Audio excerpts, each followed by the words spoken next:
Olá, minha Paraíba, muito boa tarde. Estamos ao vivo, começando mais um Rede Verdade para você que está sempre ligada aí na programação da sua TV Arapuã. Hoje é quinta-feira, 7 de março de 2024, véspera do Dia Internacional da Mulher, que é amanhã, no dia 8. E no programa de hoje a gente tem a alegria e a honra de estar recebendo aqui ela que tem uma atuação muito forte na defesa dos direitos da mulher contra a violência doméstica aqui em João Pessoa. Eu estou falando da promotora de justiça, doutora Rosane Araújo, vai conversar com a gente aqui sobre o trabalho do Ministério Público, especialmente, exclusivamente nesta área e naturalmente ali em referência e defesa das mulheres aqui da nossa Paraíba. Mas para a gente começar aqui o programa, inclusive, fazer o registro da homenagem que foi concedida pela Assembleia Legislativa da Paraíba à desembargadora Agamenildes Dias, que recebeu aí a maior comenda da Assembleia Legislativa da Paraíba, que é a comenda, a medalha Epitácio Pessoa. Daqui a pouco a gente vai trazer essa sessão de homenagem à desembargadora, porque a gente vai começar hoje, então, já indo para Brasília, capital federal. Napoleão Castro está lá e traz as notícias aí de Brasília para a gente. Napoleão, muito boa tarde, obrigado pela presença. E você, boa tarde ao nosso telespectador. A alegria de voltar de Brasília nesta quinta-feira. A equipe Arapuã para levar as informações dos bastidores. Ontem, muita polêmica na definição do comando das comissões permanentes da Câmara Federal. Inicialmente marcado para as 15 horas, só veio começar efetivamente a definição a partir das 20 horas, 8 da noite de ontem, quarta-feira. 19 das 30 comissões permanentes da Casa já tiveram exatamente as suas mesas diretoras, seus presidentes definidos na noite de ontem, indicado pelos partidos e eleito pelos seus pares, pelos parlamentares que integram essas comissões. Até agora, Luiz, das 30, 19 já foram escolhidas, 11 ficaram para quarta-feira ter essa definição. A gente não tem nenhum nome de parlamentar da Paraíba no comando de comissão. Isso não quer dizer desprestígio do Estado, até porque nós estamos vivendo um momento, de certa forma, diferente do que a gente tinha tradicionalmente, porque a grande maioria dos parlamentares da nossa bancada estão ocupando cargos de relevância no Congresso, principalmente na liderança nacional de partidos aqui na Câmara e também no Senado Federal. Daí, um líder nacional de partido, ele não tem como também presidir uma comissão. Em relação à atuação parlamentar, eu conversei com o deputado Carlos Gilberto Silva. Esta semana, 2 temas tomando conta de Brasília: a mobilização do pessoal do setor de turismo e eventos em relação ao programa do PES e também a questão da proposta enviada pelo governo de regulamentação dos alternativos, daquele transporte, de Uber, de aplicativos de uma forma geral. O deputado Cabo Gilberto, que é oposição ao governo federal, se posicionou em relação a essas 2 matérias e deu detalhes do que pensa a reportagem Arapuã. São 2 pontos importantes que o Congresso tem que barrar. Primeiro, uma vitória importantíssima com relação ao PES, que é o programa de incentivo ao setor de eventos, tão prejudicado durante a pandemia. E o governo Lula manda uma medida provisória e, graças a Deus, pela força da união do setor, junto com o Congresso Nacional, ele revogou a medida provisória e vai mandar um projeto de lei. Já estamos aqui atentos para a prorrogação ser colocada nesse projeto de lei e atender esse setor. E a pergunta que o senhor fez também é um debate bastante polêmico que está acontecendo hoje na sociedade lá da Paraíba, nossa querida Paraíba, e de todo o Brasil, com relação aos motoristas que ganham a vida através dos aplicativos, que em especial os Uber e as demais plataformas. Veja, o governo, com a ânsia de arrecadar mais e mais da população brasileira, do seu suor, do seu trabalho, ele quer regulamentar, mas na verdade ele quer burocratizar, aumentar os custos. Quem vai pagar diretamente é a população com o aumento do serviço e, consequentemente, vários motoristas deixarão de sustentar suas respectivas famílias, porque tem muitos profissionais do setor que sustentam a sua família, fazem seu próprio horário, trabalham a hora que quer, da forma que quer, E o que vai depender é seu bolso. Se ele quer ganhar mais, trabalha mais. E aí o governo quer aumentar a burocracia para prejudicar o setor e, consequentemente, prejudicar a sociedade. Deputado Cabo Gilberto Silva, em entrevista à nossa equipe. De Brasília, nesta quinta-feira de notícias, Napoleão de Castro. Ok, Napoleão, muito obrigado aí, sempre trazendo as informações de Brasília. Bom, comigo aqui, deixa eu cumprimentá-la já, a doutora Rosane Araújo, promotora de justiça, com atuação na defesa dos direitos da mulher e, sobretudo, do combate à violência doméstica aqui. Doutora Rosane, muito obrigado, boa tarde, obrigado pela sua presença, seja muito bem-vinda aqui à TV Arapuã.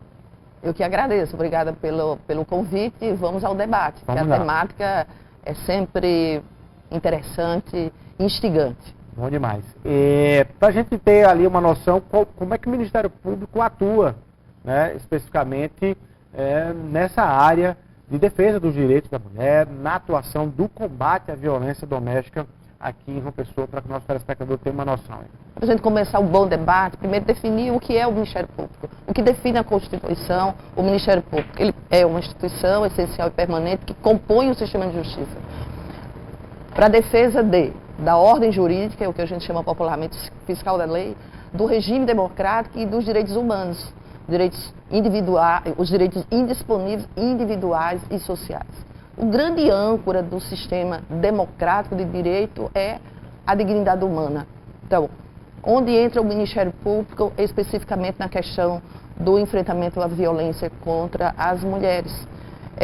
Dentro desse âncora do sistema de dignidade da pessoa humana, e é lógico que se entende perfeitamente que, historicamente, culturalmente, as mulheres foram invisibilizadas sempre e ainda apesar de se ter conquistado, é bom que se diga sempre, conquistado direitos e garantias às mulheres, ainda existe a discriminação de gênero, ainda a falta de equidade, e para isso nós precisamos todas as instituições, sejam públicas e privadas, ainda há uma supremacia masculina, ainda há majoritariamente esses espaços são dominados pelos homens, e isso a gente naturaliza, isso nós chamamos o sistema patriarcado, onde há primazia do masculino. E aí você vai entender historicamente as causas determinantes disso. Doutora Rosane, é por causa disso que a gente vê, apesar de todos os avanços do ponto de vista legislativo, do ponto de vista até de aparato de poder público, os números crescem, e os casos acontecem, mesmo que os números não estivessem crescendo, eles são volumosos, e ainda acontece casos de violência contra a mulher, e sobretudo aqueles que são o ato final dessa tragédia, que é o feminicídio. Por que isso ainda acontece e acontece nesse nível de crescimento? Estamos falhando em qual dessas áreas ou em todas essas áreas?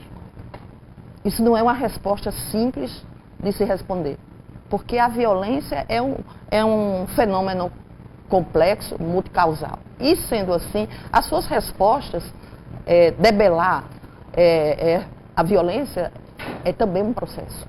E você só vai coibir, diminuir ou desconstruir uma cultura onde se naturaliza todas as formas de violência, num processo.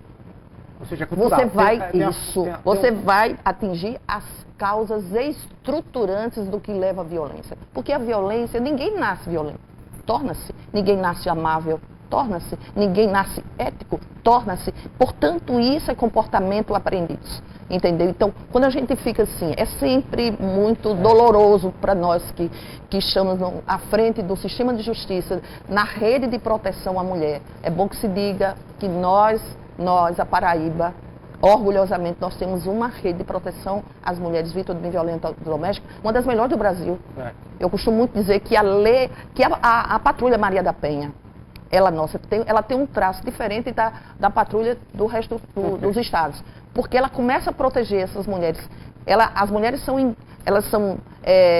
entram no sistema de proteção desde que elas chegam na delegacia, que elas requerem a medida protetiva, porque nos outros estados ela só passa a ingressar no sistema, tá certo? Quando é concedida as medidas protetivas. Então nós temos o SOS Mulher, que é o botão, uma espécie de telefone celular, mas nesse aspecto da repressão, eu digo que nós estamos bem, razoavelmente bem. Ninguém vai dizer que o sistema não tem o que se aperfeiçoar. Obviamente que tem. Mas se construiu, porque a Lei Maria da Penha, ela trouxe um viés que o sistema de proteção à mulher, ele é articulado, ele é multidisciplinar e ele é intersetorializado. Portanto, é composto por vários órgãos, cada um com... Delegacias, Civil, Ministério Público, Judiciário. Isso. E hoje, eu digo sempre que a nossa formação acadêmica ainda é uma formação que eu digo precária nesse aspecto, que nós conhecemos de antropologia, de sociologia, de psicologia social, para gente que chegam demandas tão complexas. E nós, pela nossa formação, é sempre de que a repressão é o suficiente. Só está querendo dizer o seguinte, olha, enquanto a gente tiver só olhos para o homem violento e não olhar para a criança que estava ali aberta à informação, nós continuaremos tendo os homens violentos, apesar de mais rigorosos que fiquemos na legislação, mais rigorosos que fiquemos nas decisões judiciais. Sem dúvida nenhuma, porque, infelizmente, a violência doméstica, ela é geracional. Pai para filho. A probabilidade, pai para filho. A probabilidade do menino que assistiu um pai agressor, dele se tornar no futuro um agressor, a estatística é alarmante. Do mesmo modo, as meninas que assistam, estejam num ambiente de uma família disfuncional, onde a violência é banalizada. Ela relativiza isso. Relativiza. Então, um ambiente saudável de uma família que a gente chama uma família saudável, uma família que não é funcional, o papai está lá, papai e mamãe tem as referências, isso vai trazer um suporte que nós chamamos de estrutura emocional, psíquica emocional, tanto para o menino que desde cedo vai aprender o respeito, e a menina a ser respeitada por óbvio.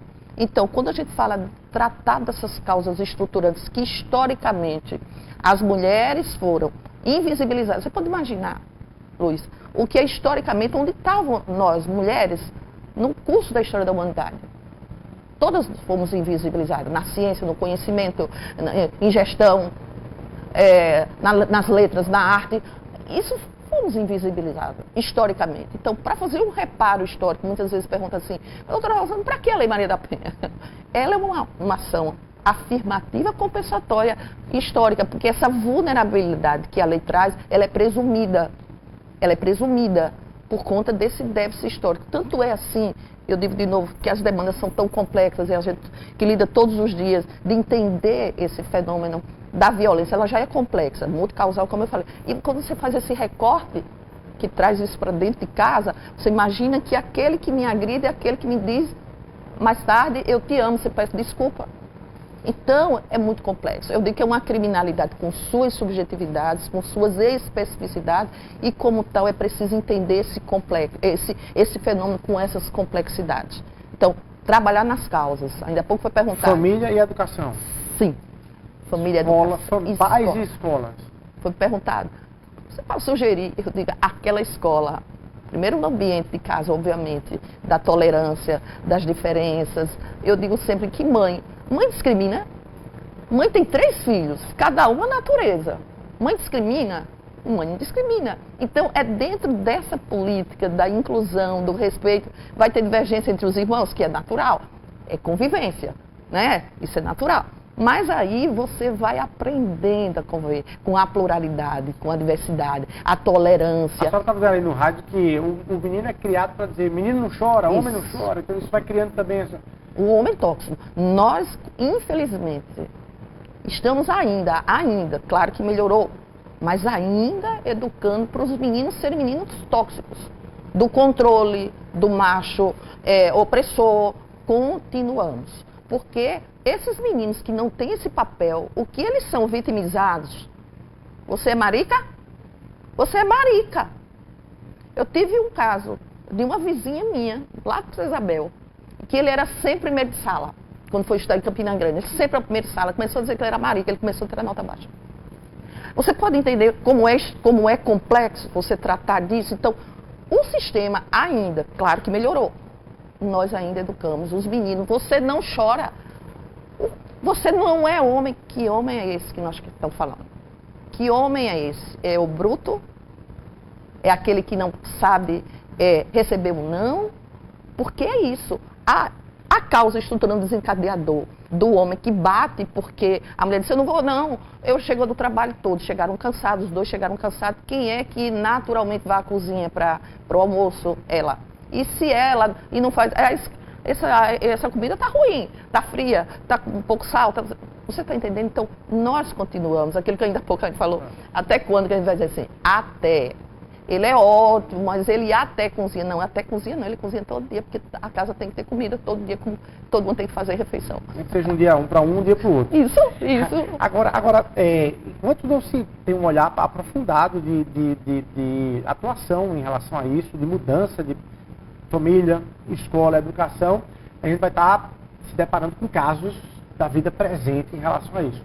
Eu pergunto, senhora, do ponto de vista de legislação, o Brasil precisaria avançar ainda mais na sua vivência diária de casos diários, ainda precisariam fechar algumas lacunas, algumas brechas na lei em relação à repressão mesmo, à punibilidade mesmo, à questão da intimidação do pretenso agressor nesse sentido, ou não?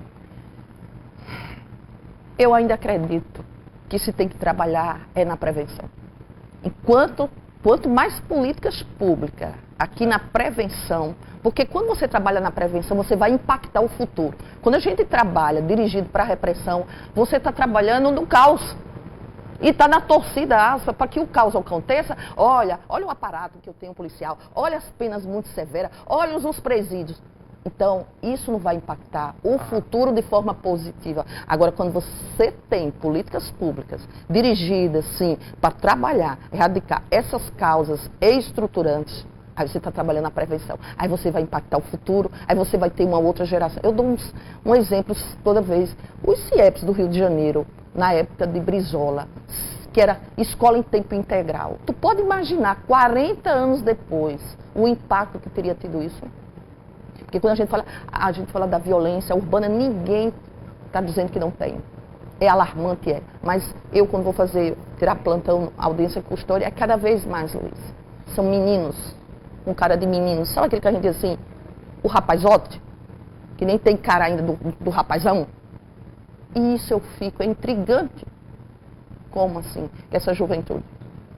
Ontem eu estava fazendo audiência, o número das meninas fora de escola, de escolaridade, que estão só em casa, eu fico assim, gente, como pode isso? Então, de novo, nós vamos trabalhar nas causas estruturantes, para a gente trabalhar na prevenção e assim nós vamos modificar todo esse contexto e esse futuro, e essa violência tende sim a ser reduzida, tá certo? Eu acredito nela, na prevenção. Além da questão da violência, essa explícita, essa física, inclusive, psicológica também, tudo, existe um trabalho de discriminação da mulher em relação ao homem, no campo de trabalho, no mercado de trabalho, às vezes até num tratamento, num determinado restaurante, né? Assim, só aquela coisa assim, o garçom vai já para o homem, né? O pagamento é ele, o condutor de tudo é ele, né? Que faz parte de um roteiro cultural nosso. Mas para além de outros abusos nesse sentido, do ponto de vista da mulher, está sempre ali secundarizada nesse processo. O MP atua também, ou seja, existe um olhar específico também para isso, ou nesse caso da sua atuação, muito específica para a violência doméstica mesmo, daquela de agressão, seja ela verbal ou física. Esses exemplos todos que você verbalizou aí, isso demonstra que nós vivemos numa sociedade hierarquizada, em que há o privilégio do masculino. Que Pierre Bourdieu, que é um filósofo francês, ele fala da dominação masculina, que ela interpassa por todas as esferas da sociedade. Não só do campo corporativo, mas até na família. Porque quando a gente diz assim para aquele menino, você não é homem, nós estamos distinguindo. O fato de termos diferenças biológicas foi tratado de forma diferente sociologicamente, homens e mulheres. Você pode ter uma ideia do que é essa construção? Eu sempre dou o exemplo trágico, a Lei Maria da Penha de 2006.